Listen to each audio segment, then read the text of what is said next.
Think हमें ना cloning की बातें भी करनी चाहिए, और यहाँ एक्चुअली क्लोनिंग के बारे में कुछ भी नहीं लिखा गया है। इंटरेस्टिंग।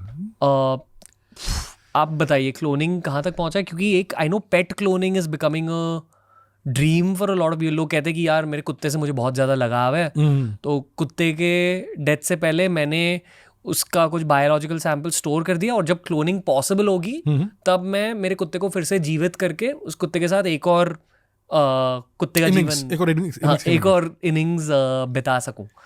क्लोनिंग क्या होता है कि एक ऑर्गेनिज्म का एग्जैक्ट जेनेटिक कॉपी आप बना सकते हो।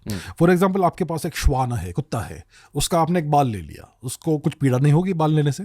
उस बाल के अंदर उसका जेनेटिक कोड है, पूरा जीनोम है उसके अंदर। अब आप किसी टेक्नीशियन को दे दीजिए जेनेटिक लैब में, वो उस डीएनए को सीक्वेंस करेगा, और थ्रू जेनेटिक टेक्नोलॉजी जो आज ऑलरेडी उपलब्ध है, उसी का एक रेप्लिका बना सकते हैं। फॉर एग्जाम्पल कुछ 20-30 साल पहले एक शीप का क्लोनिंग हुआ था, Dolly. That was the first ever cloning ever done. अभी तो काफ़ी रूटीन है with rats and small lower level organisms. तो डॉग का क्लोनिंग इजीली हो सकता है, कैट का इजीली हो सकता है, टेक्निकली ह्यूमन का भी हो सकता है, बट एथिकली अलाउड नहीं है, लीगली अलाउड नहीं है इन मोस्ट कंट्रीज।